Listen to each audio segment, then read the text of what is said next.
અમદાવાદથી મુસાફરો માટે ચેતવણીરૂપ કિસ્સો સામે આવ્યો છે। સુરતથી અમદાવાદ આવવા માટે નીકળેલ આધેડને બાજુમાં બેસેલા મુસાફરે જ લૂંટી લીધો।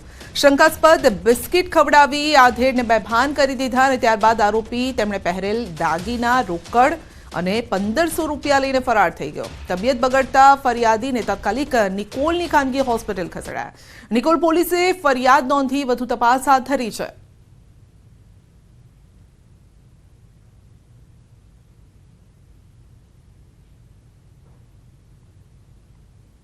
હું સુરતથી શ્યામધામ 4 રસ્તાથી બેઠો હતો અને કામરેજ 4 રસ્તા સોકડી ઉપરથી આ માણસે મને ગમે તે ખેનની કે ઇન્જેક્શન કે સ્પ્રે મારીને બેહોશ કરી દીધો। ત્યાર પછી મને કંઈ ખબર નથી। ભાવનગરના જીવાપર ગામ પાસે યુવક પર જીવલેણ હુમલો કરવામાં આવ્યો છે। ગૌતમ મકવાણા નામના વ્યક્તિ પર હુમલો કરવામાં આવ્યો છે। અગાઉ 22મી જાન્યુઆરીના રોજ રામલલ્લાની પ્રાણ પ્રતિષ્ઠાને લઈ ડુંગરપર ગામે ફટાકડા ફોડવા બાબતે કેટલાક લોકો વચ્ચે બોલાચાલી થઈ હતી અને જેની દાજ રાખી એક ટોળા દ્વારા યુવક પર હુમલો કરવામાં આવ્યો અને લોખંડના પાઇપ અને લાકડી વડે હુમલો કરાયો છે। સમગ્ર મામલાને લઈ પોલીસ દ્વારા ફરિયાદ પણ દાખલ કરવામાં આવી છે અને આરોપીઓની શોધખોળ પણ હાથ ધરવામાં આવી છે।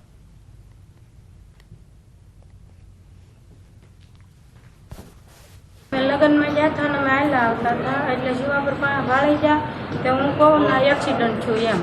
હું ઘરે જતો હતો ને તો એને 22 જાન્યુઆરીની રી હતી ને તે 4 જણા આવીને સીધા ધોકો ને પાઇપ વડે મારો।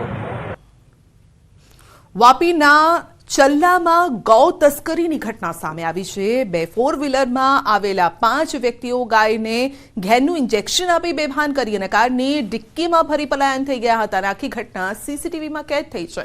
સ્થળ પરના દ્રશ્યો મુજબ તસ્કરો ગાયને ઘેનનું ઇન્જેક્શન આપ્યા બાદ થોડીવાર પછી પરત આવી ગાયને ઊંચકી અને કારની ડિક્કીમાં નાખી ફરાર થઈ જાય છે। છડેચોક બનેલી આ ઘટનાને લઈને પોલીસ પેટ્રોલિંગ પર સવાલ ઉભા થયા છે।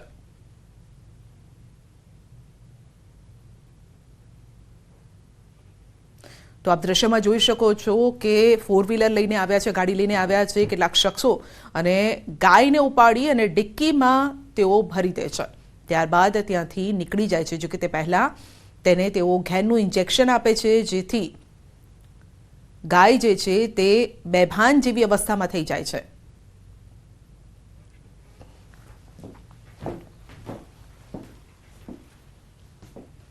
બુલેટિનમાં આગળ વધીશું નાનકડા બ્રેક બાદ।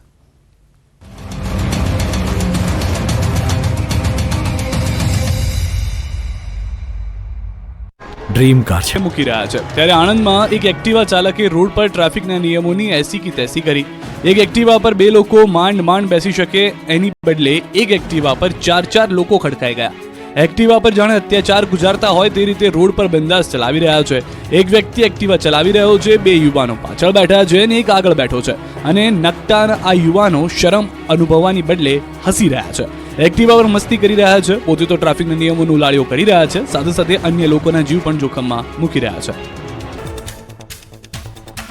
ગીગા ભમ્મરના બફાટનો વધુ એક વિડીયો આવ્યો સામે। વિડીયોમાં પોતાના જ સમાજ પર કરી આકરા પ્રહાર, કહ્યું આહિર સમાજ 1 મહિનામાં 1 કરોડ રૂપિયાનો પ્રતિબંધિત અફીણ પી જાય છે। આ વિસ્તારમાં કોની રહેમ દ્રષ્ટિથી અફીણ વેચાઈ રહ્યો છે તેવા સવાલો ઉઠાવ્યા। આટલાથી ન અટકતા ગીગા ભમ્મરે સમૂહ લગ્નમાં આયોજકોને પણ ખરી ખોટી સંભળાવી દીધી, કહ્યું સમૂહ લગ્નમાં સુરતવાળાના પૈસા દાનમાં ન લેતા, કારણ કે સુરતવાળાના પૈસા 2 નંબરના છે।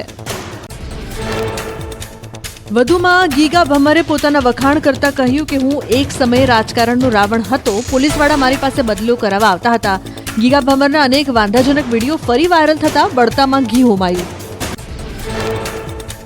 ગીગા ભમ્મરે ચારણ સમાજ પર કરેલી ટિપ્પણીને આહિર સમાજે વખોડી। સોમનાથના પૂર્વ ધારાસભ્ય રાજસિંહ જોટવાએ જાહેર મંચ પરથી માફી માંગી અને કહ્યું કે ચારણ અને આહિર સમાજને મામા ભાણેજના સંબંધ છે।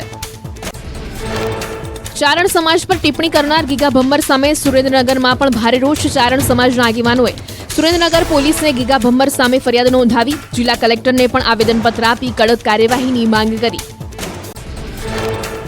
વડોદરામાં જાહેરમાં મારામારીની ઘટના બની। ગોલ્ડન ચોકડી પર જાહેરમાં મારામારીનો વિડીયો વાયરલ થયો। પાણીપુરી ધારક અને ગ્રાહક વચ્ચે છૂટા હાથની મારામારી। ન્યૂઝ 18 ગુજરાતી આ વાયરલ વિડીયોની નથી કરતું પુષ્ટિ। આણંદમાં યુવાનોએ ટ્રાફિક નિયમના ધજાગરા કર્યા. એક્ટિવા પર સવાર 4 યુવાનો મસ્તી કરતા જોવા મળ્યા. વિદ્યાનગર રોડ પર વિડીયો બનાવી સ્થાનિકોએ કર્યો વાયરલ. આણંદમાં નશાની હાલતમાં એસટી બસ ચાલક ઝડપાયો. કરજણથી મોરબી જતી એસટી બસનો ડ્રાઈવર નશામાં હતો. બસમાં મહિલા અને બાળકો સહિત 50 જેટલા મુસાફરો સવાર હતા. મુસાફરોના કહેવા છતાં ડ્રાઈવર બસ રોકતો ન હોવાનો આક્ષેપ કરાયો. વડોદરામાં એમપીના બાબાનો દિવ્ય દરબાર. શ્રદ્ધાળુઓએ શાસ્ત્રીને ચેલેન્જ આપતા બાબાનો ખેલ થયો ખતમ. શ્રદ્ધાળુઓએ પોતાનું અને પિતાનું નામ પૂછતા શાસ્ત્રીએ કર્યો ઇનકાર. ઉગ્ર બોલાચાલીનો વિડીયો સોશિયલ મીડિયામાં વાયરલ. બનાસકાંઠામાં પાલનપુર માર્કેટ યાર્ડમાં આગની ઘટના બની. માર્કેટ યાર્ડની 10 દુકાનો આગની ઝપેટમાં આવી. 3 દુકાનો આગમાં બળી ખાક થઈ. શોર્ટ સર્કિટને કારણે આગ લાગ્યાનું અનુમાન. બનાસકાંઠાના પાલનપુરમાં માર્કેટ યાર્ડની દુકાનોમાં લાગેલી આગ કાબૂમાં આવી. 8 જેટલી દુકાનો આગની ઝપેટમાં આવી હતી. 10 જેટલા ફાયર ફાઈટર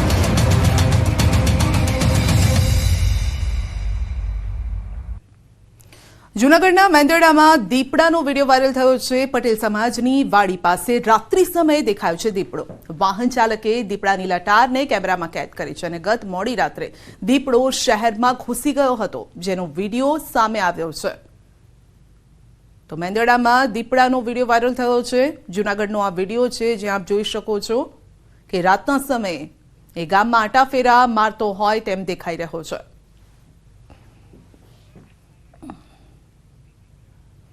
અમદાવાદના આનંદનગર રોડ પરનો વિડીયો વાયરલ થયો છે. પોલીસ લખેલ કારમાં દારૂની ખાલી બોટલ સાથે એક પોલીસ કર્મી ઊંઘતો નજરે પડે છે અને સફેદ કલરની કારમાં પોલીસનું બોર્ડ પણ મારેલું છે. દારૂની બોટલ સાથે મસ્ત મજાની ઊંઘ એ માણી રહ્યો છે. પોલીસ કર્મી જોવા મળી રહ્યો છે અને કારમાં પાછળની સીટ પર ખાલી દારૂની બોટલ અને આગળની સાઈડમાં પોલીસ કર્મી સૂતો દેખાય છે.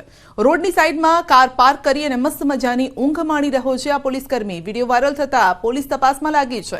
મસ્ત મજાની ઊંઘ લે છે એ પોલીસ કર્મી છે. આનંદનગર પોલીસ સ્ટેશનના પોલીસ કર્મી ગોપાલ ડાંગર હોવાનું સામે આવ્યું છે અને ધોળા દિવસનો આ વિડીયો છે. આપ જોઈ શકો છો કે પોલીસ લખેલું આ બોર્ડ છે અને આરામથી એ નિંદર માણી રહ્યો છે અને દારૂની બોટલ પણ મળી આવી છે. ડિસેમ્બર 2023ની સ્થિતિએ રાજ્યના 1170 બોટ 133 માછીમારો પાકિસ્તાનના કબજામાં છે. વર્ષ 2022-23માં 89 માછીમારોને પાકિસ્તાને પકડ્યા હતા. વર્ષ 2022-23માં 22 બોટોનું પાકિસ્તાને અપહરણ કર્યું હતું અને વર્ષ 2022-23માં પાકિસ્તાને 467 માછીમારોને મુક્ત કર્યા હતા. વર્ષ 2022-23માં પાકિસ્તાને જપ્ત એક પણ બોટ મુક્ત નથી કરી. વિધાનસભામાં ધારાસભ્ય દ્વારા પૂછાયેલા માછીમારોના પ્રશ્ન અંગે સરકારે આ જવાબ આપ્યો છે.